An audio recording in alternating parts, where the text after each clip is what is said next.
The broadcast is now starting. All attendees are in listen-only mode. Hey everybody, this is Cody Strait from Access eForms, and I believe you all should be seeing my screen. So as you can tell, it's countdown timer. I've got a little less than 2 minutes, and I'm going to get going. So for the meantime, feel free to wrap up those last few emails, eat that last little bit of lunch, whatever it is you'd like to do, and a minute and a half, I'll get rolling. Thanks.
All right, everybody.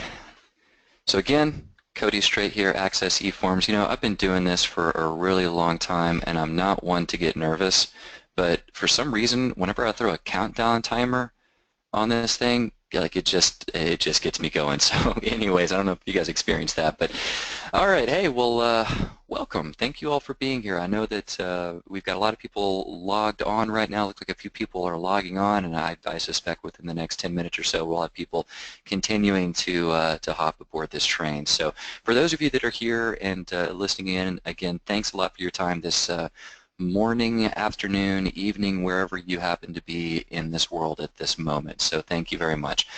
So a couple of housekeeping items.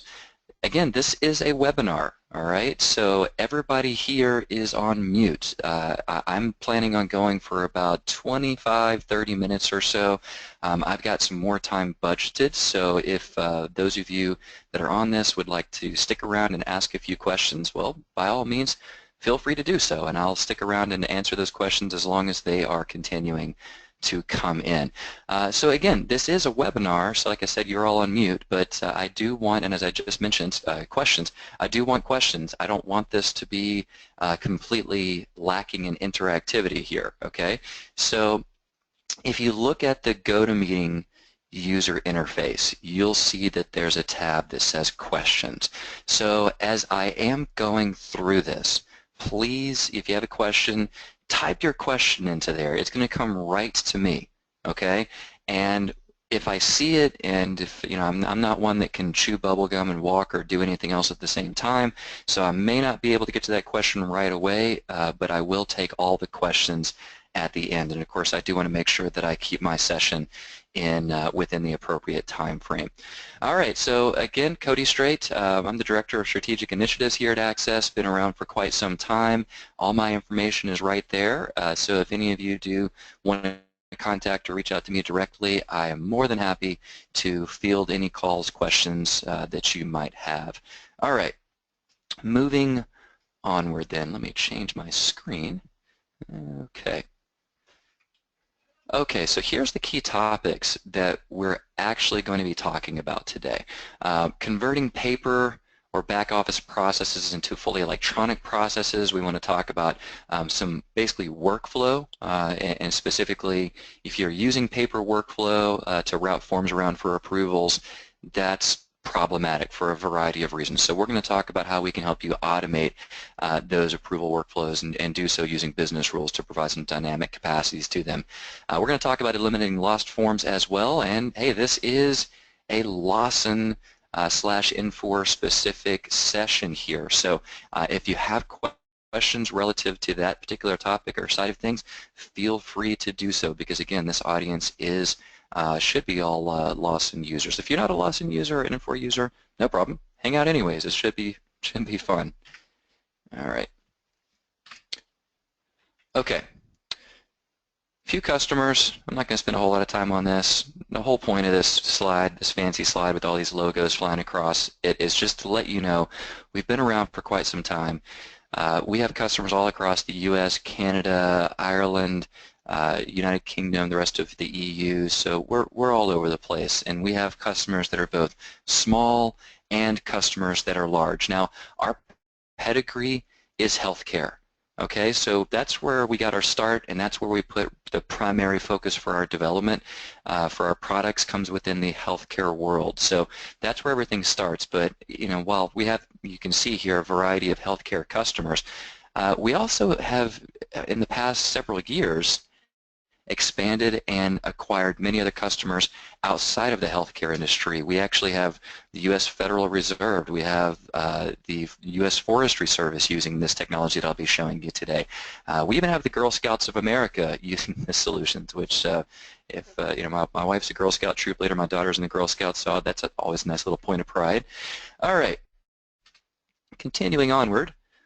What is Access Passport all about? What is it we're doing? Of course, what we're talking about again is if you're dealing with paper-based forms in the back office area, how can we help you? Well, we can help you. The product is called Passport. The solution is called Passport.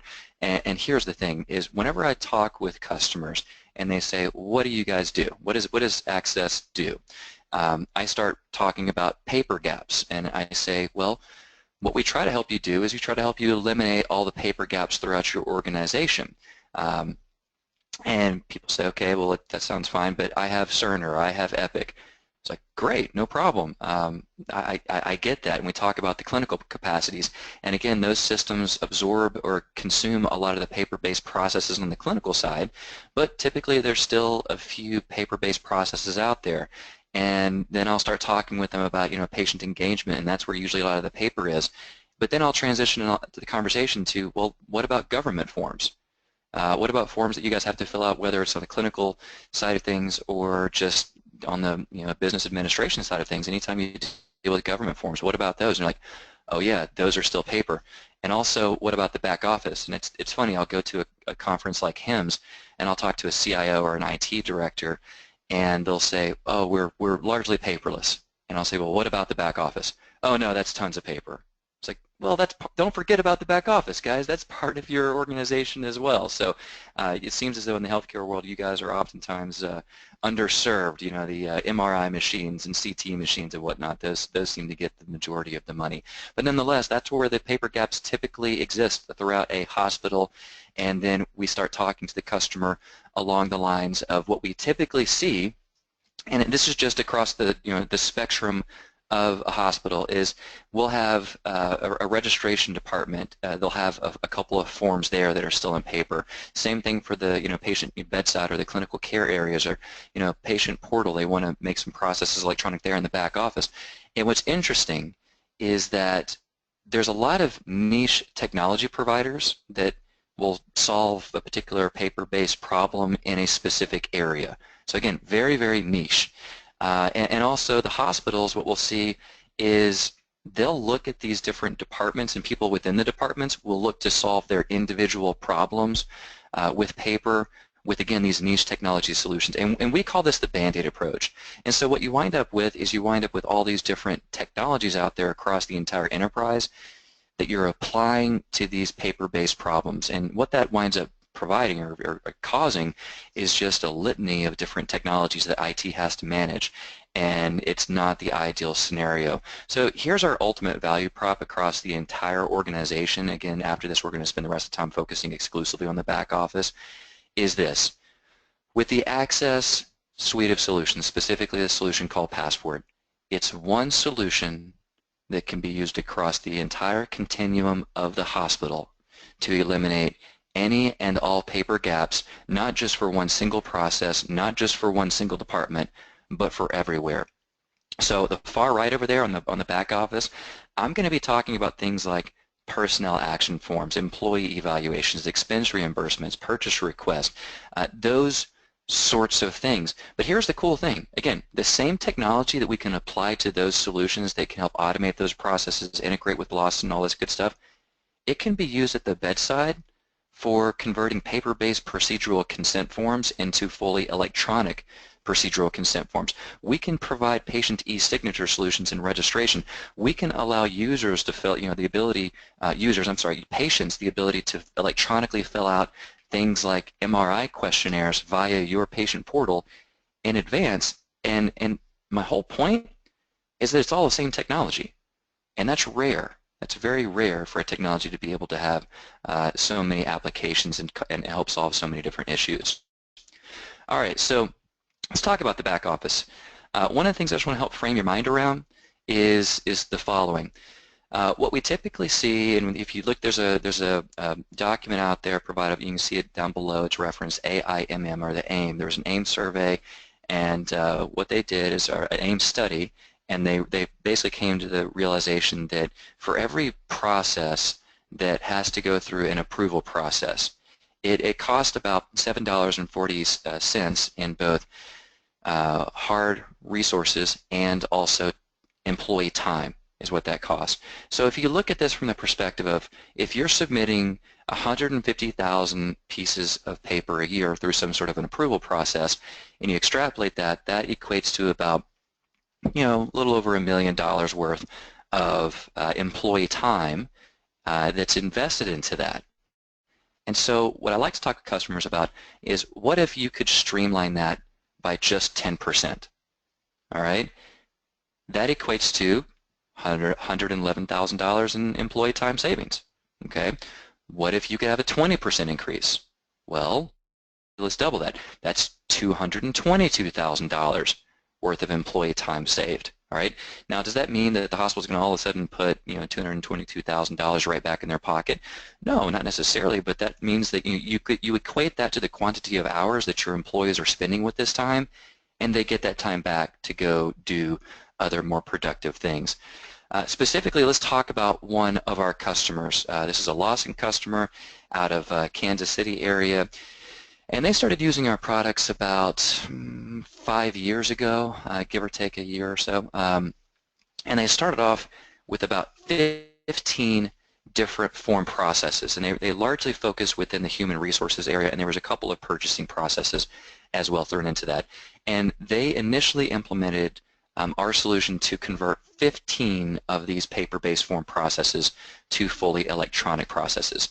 And what this resulted in is actually, regarding the time it takes for a user to deal with these forms, they gave us the number that it was an 84% reduction in time required by each user involved in the process. If you think about that just a second ago, 84% reduction in time. And the average time that it took to route a paper-based process through, whether it was, again, like a personal action form or change request or something like that, was about 2.2 weeks. Through implementing our solution, it was 2.4 days as to where that went. So a dramatic reduction in the time not only it takes for the employees to actually have to deal with the forms, but the entire workflow process was reduced down significantly. And of course, we'll talk more about that in a second. And so for these guys, they extrapolated that out to in excess of $300,000 human capital time saved every year. It was actually about, specifically it's like $318,000, but whatever. It's just north of $300,000 in time saved. And they equated that on about a $21 an hour weighted wage on that, okay? And by the way, we talked with this customer. We have a pretty cool ROI calculator, so if any of you guys want that, we can certainly help with those types of processes as well. So before I start talking about, further about this, let's talk about this for a second. Look, it is no big deal to convert a paper form to an electronic form. That's not a big deal. I could technically do that today with a Word document or an Excel form or PDF or something like that. That's not a big deal. What is a big deal is the workflow, the delivery of this form from one person or place to the next. That's the crux of this whole thing, and we allow for that, we enable for that. And so as I'm about to go through a couple of workflow examples, here's how we deliver forms. We can deliver forms through email. Now, I don't mean as like an attachment to an email, but we can send email notifications, and our solutions are browser delivered. So within that email, you can have a link that a user could click on and pull that form up. We also have what's called My Forms. It is a consolidated listing of forms that provides both an inbox, so it's all the forms that one might need to approve, also in process, so I can see what forms that I have either initiated or been party to, and I can see where those forms are at any point in time, and of course we also have completed. So that's how we can go about delivering forms. Again, I'll talk more about that in a second, but it's important to note that before I get into my workflow example. All right, so what are we going to aim for here? What we want to aim for, again, is we want to eliminate the passing, obviously we want to eliminate the paper, but we also want to eliminate the passing of the paper around from one person to the next, as well as the emailing of forms from one person to the next for approvals. We want to eliminate the bottlenecks. Of course, we want to eliminate the lost forms, and we want to do a lot of this by providing automated and dynamic workflow for approval. All right, here's just a quick example. What I've got here is a very super simple linear workflow. On the far left, initiated a form process, and let's say that she started this process off using her Microsoft Surface Pro notebook. Okay. The second approver, it automatically routes to that approver, and by the way, we leverage Active Directory, so we are able to route forms, and know who is whose manager, not because you guys have to plug all that data into our system, but rather we leverage Active Directory. Now, as this flows from, say, like the left to right, each one of these people, as they approve it, could get an email notification, or they could look into their quote-unquote My Forms tab within our application, and then they could look at and view and approve forms. Now, you see an array of devices down there ranging from a Microsoft Surface to an iPhone to a Samsung Galaxy device all the way to an iPad. Point is, I don't care, and it does not matter what your users are using, what devices they have, nor does it really matter where they are within the organization or outside the organization at any given point in time. They are able to approve documents on view, complete, add data to, and approve documents on any device, anywhere, anytime. So it's device agnostic, and it allows for mobile strategies to employ themselves here. Okay. Now, again, like I said, this is automatically this is a dynamic workflow, just or a linear workflow, just moving from left to right. Really quite simple. At the end of this process, the data that we collect on these forms, and I'll go through a couple of form examples. The data we collect, we will interface this data directly with Lawson. One of the key mark things that we're offering here is the elimination of somebody to have to manually key the data into Lawson. Okay? Whenever you have a person involved with that, number one, it takes time. Number two, it opens up to errors. We eliminate both of those items right there. Okay? And of course, everybody here being a Lawson or Infor user, that should be quite important. You also see that I have Highland OnBase, their product listed there. Now, we're not exclusive or specific to Highland OnBase, but my point is that, again, the data that we collect on the form, we can export and write that data out to Lawson as well as to another database for reporting purposes. The form itself, the visual aspects of the form, if you guys are using a scanning solution today in your HR area or materials or purchasing area, we can electronically send these documents directly into applications such as Highland OnBase or Perceptive Content or McKesson Horizon Business Folder or the list goes on and on and on, okay? So again, we're going to route the data out. The data is mobile, and we're going to also send the electronic form into your scanning solution as well. Moving on, another workflow scenario, as you see this is unfolding, the point that I'm really making here is that this workflow scenario that you see that goes from left to right, it is not a linear workflow. Do you see those three people strung from top to bottom in a vertical fashion? What we're able to do out this form to all appropriate parties concurrently, so to expedite the process. Because if you say, for example, you're buying some sort of equipment, and maybe this equipment needs to involve your facilities manager, it needs to involve a couple of other people, and it doesn't really have to wait on one person or the other for them to have their say on this. You can have this workflow route to all three parties, and I'm just using three as an example, concurrently. Now, once all three parties put their say on it, once they sign off on it, once they approve it, it then trickles back down into an individual, and then it continues on forward. Now you see that this particular gentleman is in the background. So as an example, let's say we're doing this with a capital purchase request, and let's say that we have a few thresholds for approval.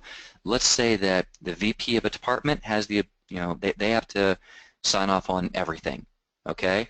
But the CFO, they don't have to sign off on anything that's, beneath $10,000, and the CEO just signs off on things that are $50,000 and above. Okay, so what we can do is, if this purchase request, if it is below the CFO's threshold, consequently it's also below the CEO's threshold, it will bypass both of those individuals, and the VP can just sign off on it, and then from there it goes to purchasing or materials.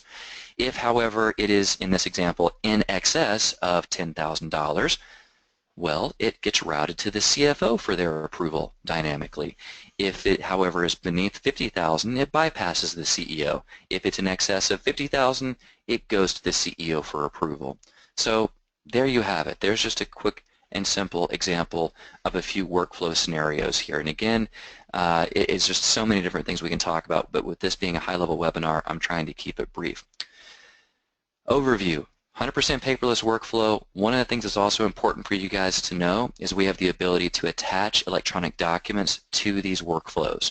So if I'm sending, again, a expense reimbursement or a purchase request, oftentimes those are going to flow through with some supporting documentation, whether those are scanned receipts, quotes, contracts, hardware specs. You can attach all of those things as well. Of course, the delivery of the form from one person to the next, it's instant. It doesn't take time for, like an interoffice mail envelope, it doesn't take time for it to get from point A to point B. It is instantaneous, and again, these workflows, they can be concurrent, so that can expedite the whole process as well. And one of the biggest things that we're able to do, that very bottom line, track the forms throughout the process.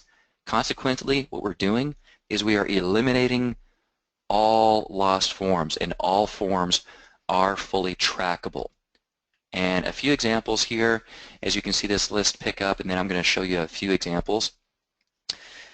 We can work with forms that have to go through any sort of an approval process. And so whenever we're on site with a customer or a prospective customer, and we're walking around the hospital, or walking around the, the basement, or wherever we might be in and out of people's offices, anytime we see an interoffice mail envelope, we ask the question, what is in there?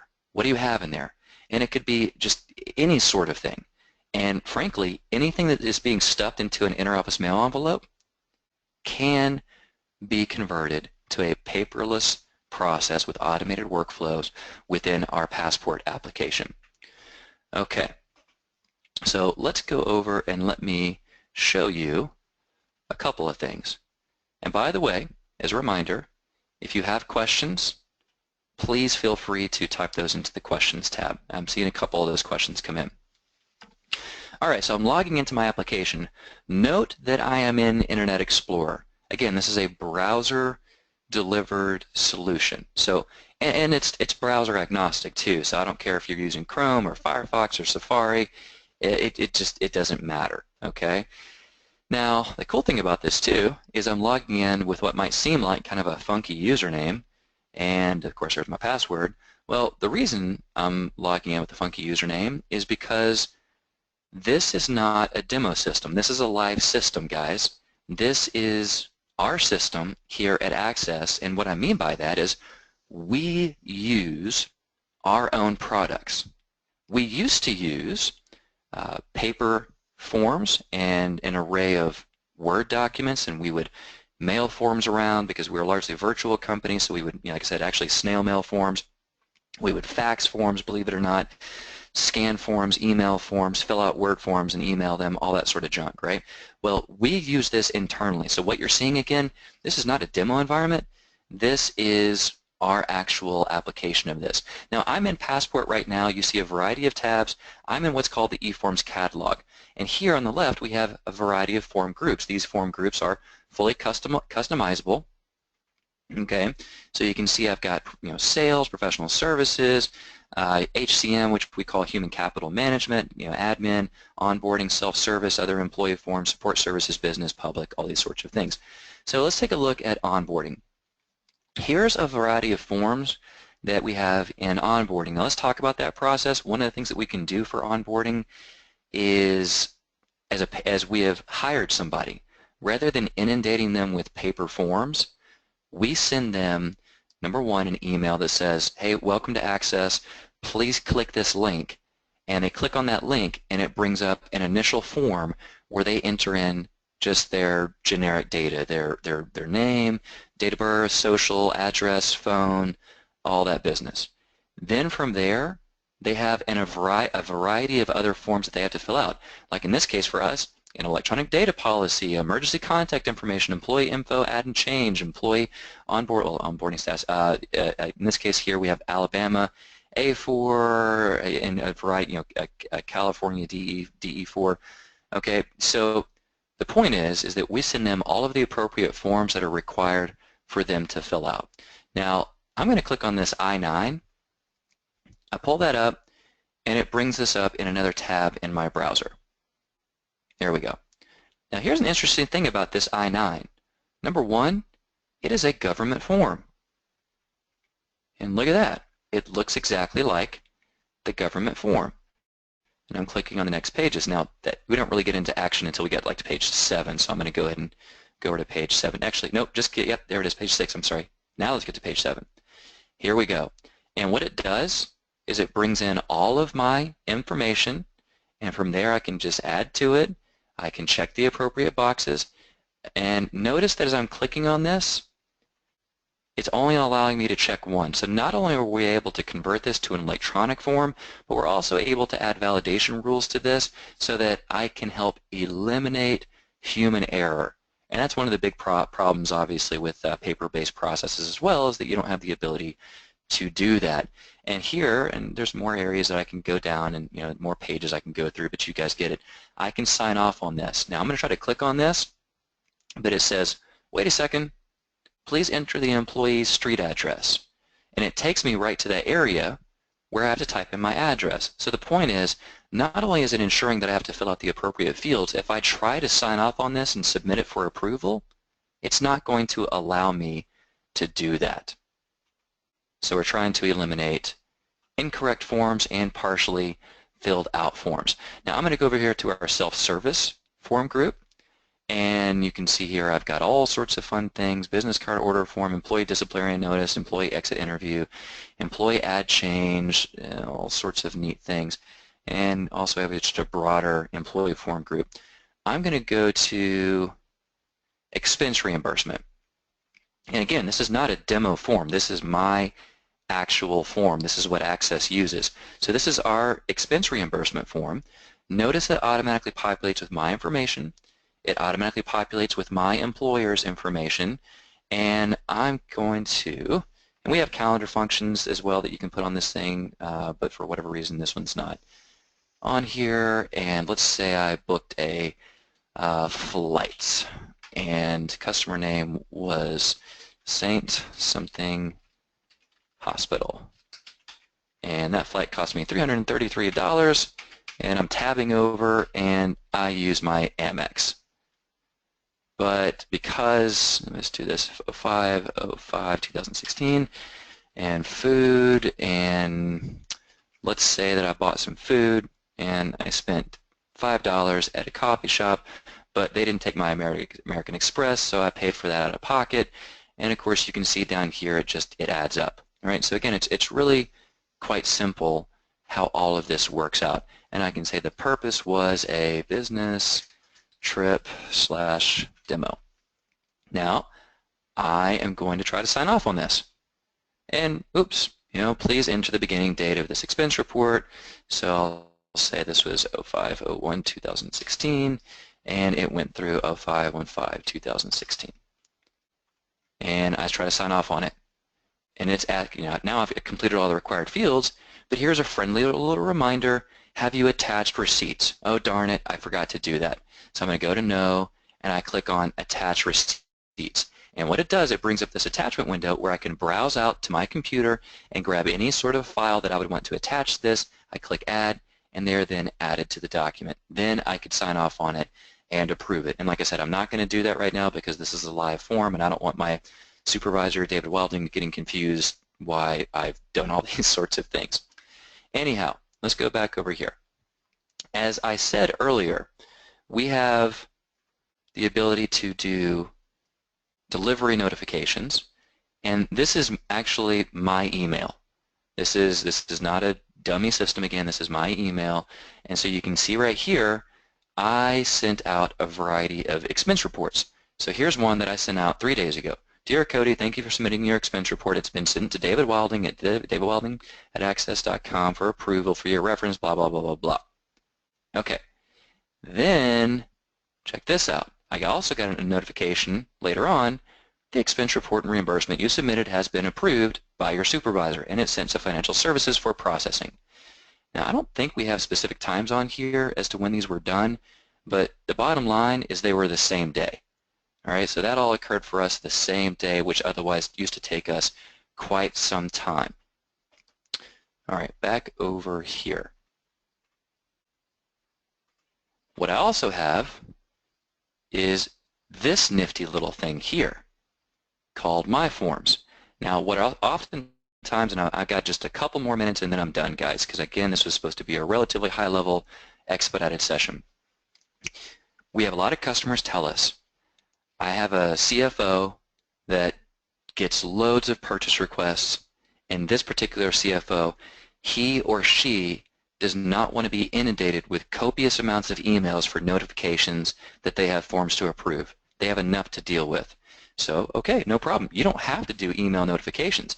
They can just come here within My Forms, look at their inbox, and it has in a nice consolidated view all of the forms that this individual has to approve. So me, I've got 18 forms in my queue. But let's say that I routed something and I wanted to know where it was. I can click on End Process, and I can see what all forms that, number one, I've initiated or that I've been part of the approval workflow, and I can see where they are. So here's a variety of things here that I've submitted or been party to. Here's one that was sent out on September 16th, and it's an account turnover, and I can see that it's currently waiting on my colleague TW. So I could call TW and I could ask him about this. I could also click on this little I, and I can see where this form has been. It was started by me on May 11th, and it went to West Pilkin. If they went from West Pilkin to TW, and currently TW has it. Also, I can actually click on this, and it will show me a read-only view of the form. Now, again, like I said, it's read-only. I can't add to it, but I can see what has been added by my colleagues as it's gone forward through the approval process. So again, we're eliminating the paper, we're automating the workflow process, we are also allowing these forms to be trackable, thus eliminating lost forms. You can also build up escalation rules to these things so that if it sits in somebody's inbox for a period of time, 2 days or something, they get an email notification that again is a reminder saying, hey, please deal with this, or that if it sits in their inbox for 48 hours, maybe it goes to their manager for approval, or it goes back to the original sender as saying that it's timed out. There's a number of things that you can do with this. So going back over to the forms catalog, let me just see. I think I'm going through my mental checklist to see if there's anything else that that I could do or go over. But I think this is pretty much it. So you can just see, looking through some of these different forms, the different things that we do here at Access. So it's not exactly brain surgery, but man, for us, it has made such a difference as far as just, nobody likes to deal with these types of forms, so it's just nicer, it's easier, it's more streamlined. Processes for us go a lot faster as well. And if you guys wanted to Google out there Meditech Access eForms Passport, you would see that there was what it was a press release that was sent out about a month ago. And the reason I mentioned Meditech is because they're a healthcare information technology provider on the level of the likes of Cerner and Epic, and Meditech is one of our partners, one of the companies we work with. And a while back, just a quick anecdotal story, they wanted us to present our solutions to them so that their sales reps and various employees could be in the know about what we do, because we have a lot of Meditech customers. And we showed them this technology, we showed them how we're doing things, and Meditech is a company of about 4,000, 5,000 employees, somewhere around there. They've got about 8 different campuses across Boston area, Minnesota. I think they've got some offices down in North Carolina. And they were a completely paper-based business process, back office process organization. So we actually helped them convert their paper-based processes to fully electronic processes. And again, that press release was out there. They talked about how we've helped them convert processes that used to take weeks, now just take days, oftentimes the same day, because they don't have to be in the office. They could be at home at night on their iPad or iPhone or whatever it is, and they can look at documents, approve them if they're at the airport, no matter what they're doing or where they are. So that's pretty cool. So again, I could go on and on and on about this. I could show you guys all sorts of different things that we use this for, but at this point I think you guys do get the gist of it. So what I'm going to do, I'm just going to scroll right back up here. I'm going to leave this screen up here so that you guys again have my information and questions.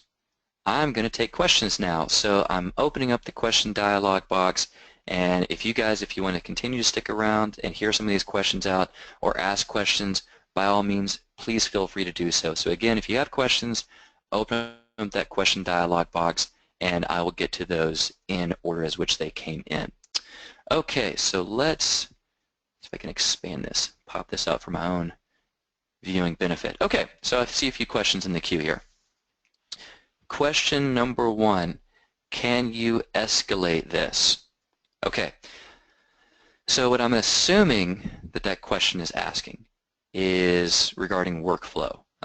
Oftentimes people are out on vacation or maybe maternity leave or something like that, and if somebody's out for a rather extended period of time, how is it that we're able to deal with that? Well, it's a great question. I touched on it just briefly.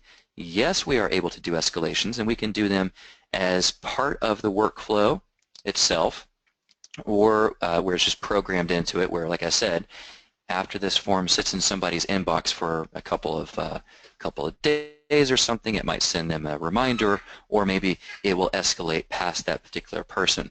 What can also be done is if somebody is out on a rather extended period of leave, whether again like it's a maternity or perhaps a military leave of absence, you can note that in a system such as Active Directory as to who might be responsible for that person. So that also gets into proxies. Okay, so we can also have proxies assigned, so if somebody can sign on one other's behalf, then we can route those forms to proxies as well. And by the way, forms don't have to be just routed to an individual. It can be routed to a group. It can be routed to a department or something along those lines. So oftentimes what we hear are that, well, let's talk about like a forms committee. And this might be off track a little bit here, right?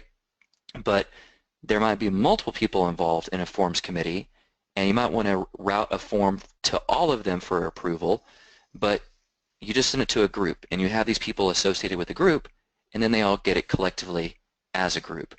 So that's pretty cool. All right, let's go on. Hopefully that answered that question. If it didn't, then feel free to follow up with another question. Okay, second question is, can you track forms? Can you track forms? It's an excellent question, and the answer is yes. Yes, we can track forms. Let me get off this slide for a second, and let me go back over here. Okay, we can track forms. Of course, well, there's two sides to this equation. There's the user level, and then there is the administration level. Now, from the administrative level, if I wanted to see kind of from a up-on-high view, all of the forms, where they are at any given point in time, who has them, who maybe is being bottlenecks. I have all sorts of reports available too from a usage report standpoint, both from a personnel level as well as just a form level type reports. So all of that is there as well. Anyhow, I can track forms from an administrative level, but from a user level, I can come over here to My Forms, and I can click on In Process, and it shows me the forms that I have been party to, whether they're forms that I started or I was part of the approval process. I can see all of those forms as to where they are at any point in time, and I can click on, like I said, this little eye over here, and I can see where these forms have been. Again, this one was Cody to Wes, Wes to Mary Esther, and so on and so forth. Okay, trying to see if I have an expense report in here. Oh well, who cares? Okay, excellent question. Third question here, can I have escalation reports? It's a very good question. Okay, so I'm going to tell you a bit of an anecdotal story to hopefully answer that question. And I had a CFO, let me just think here for a second. I had a CFO, this is a few months ago, and they were talking to me about, we talked about escalating forms and how they would bypass somebody for approval. And for whatever reason, this CFO, and I'm trying to remember the reason right now, but regardless, the CFO, they had wanted to see reports on what forms had to go through some sort of an escalation process. And I think they wanted to understand why, whether this particular individual, whoever it was that was being escalated, was being a bottleneck of some sorts or hindrance to the business process. So in any case, though, yes, you can see the forms that have had to go through an escalation process. You can see the parties that were involved in the escalation process, who was bypassed. You can see all of that information as well. Good question. And again, hopefully I'm answering those questions. Okay, so let me look at this one here. Okay, this is a good question. We require W-9 forms for new vendor adds to our vendor master. Could this solution help with this? Well,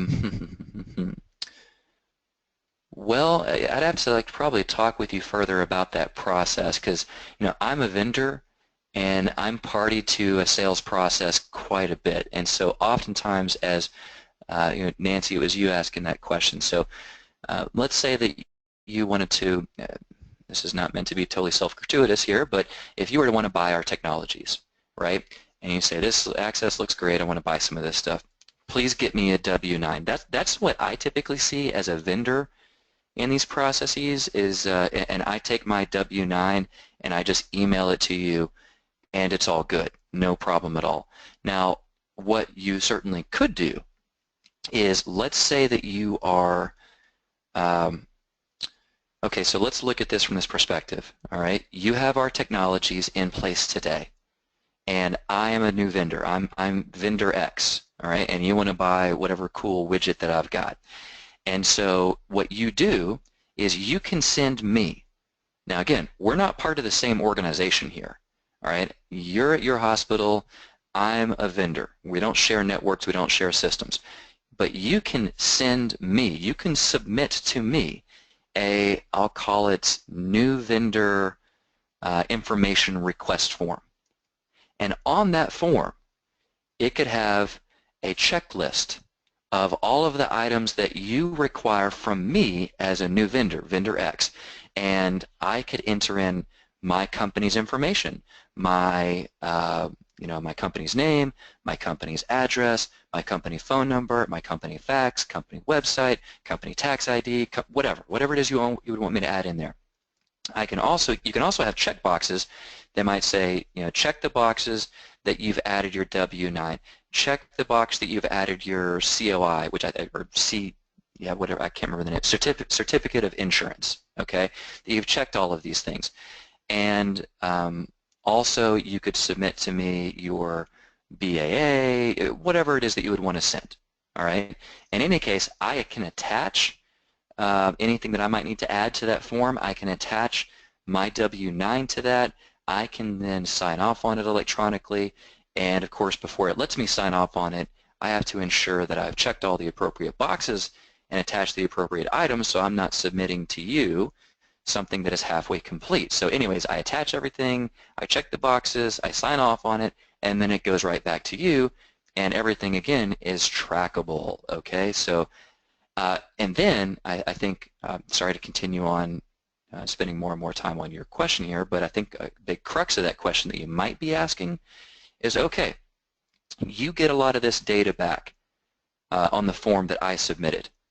You probably would rather not have to manually key that data into your system. So the data that we collect on these forms, that data is mobile, so we can export that data out in a number of different ways. As an example, with Lawson, one of the key, it's quite simple. What we do is we output the data, and we output it, I think we do it in a delimited file or XML. Anyways, we output that data via file to a folder that is being monitored by Lawson/Infor, and that data is then picked up via Lawson's import agent and then consumed into Lawson. So there you go. We've also worked with other customers on something kind of similar, like a ChargeMaster update. So there you go. So Nancy, great question. I know I spent a lot of time on that, and I hope I answered your question. I might have done everything but answer your question. I've been known to do that as well, but if you have a follow-up question, let me know about that. Okay. Oh, well, Nancy, you had a follow-up question right after that, and I think I answered that. The question was, can the forms be routed to a vendor to fill out? And the answer is, again, yes. This does not have to be completely internal. Forms can be external as well. So I can route forms to other people, other organizations outside of my own. I just gave you an example per that, you working with a vendor. Also, hospitals tend to use this for referrals on the clinical side, so that let's say that you're a women's and children's hospital, and I'm a physician, and I've got a patient, and I need to refer my patient to the hospital for some sort of women's services. Rather than submitting a fax document to the hospital, which is what happens 99% of the time, hopefully the hospital can read my handwriting. Hopefully I stuck the thing in the fax machine in the right way. Hopefully I filled out the data on all the right forms. Hopefully that all works. Okay. Well, the thing that's interesting is the hospital gets a form that's not their own form. It's my form. I'm the referring physician. I'm the one that's sending the form, and it's my form. It's not your form. So what we can do is we can extend out to these referring physicians a electronic form that they can fill out, even though they're not part of the health system or health network. They can fill out this electronic referral form. It's the hospital's form. They have to ensure that they key in all the right data, and then they can submit that. So what we're able to do there is kind of allow for create an electronic bridge by which the physician, a referring physician, can refer the patient to the hospital. That form goes automatically over to the folks at central scheduling. It's the hospital form. The data we collect can be consumed. We're ensuring that all the right data is there, and then the document can be sent to the patient's electronic medical record. So again, I know that's not an example for the back office, but it's just an example of how the technology can be used. Okay. Here's another question here. Let me read through this. Okay.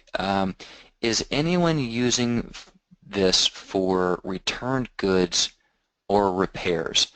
Do they print their completed form and attached to the goods items, the form would then go to Lawson and the staff would wait for the physical goods? That is a very good question, and simply put, I don't know. I'm not too sure if people are using it for that specific process. And the reason I say that is because there's a couple of things here. Number one, the way that we license the technology is we typically license it based upon department usage. So, for example, you could buy this for human resources, and you get it licensed for HR. So that means you can use the product, you can use the application for any and all HR forms. It's completely unlimited. It's unlimited users, it's unlimited number of submissions or clicks or whatever you want to call it. Unlimited for everything under the sun under human resources. And that can be purchased on a capital basis or a subscription basis. Same thing for materials management slash purchasing. So anyhow, whenever somebody buys the technology, typically they'll start off with some of the big problematic areas. And everybody feels pain a little bit differently, but most of the time people say, I want to tackle the capital purchase request process.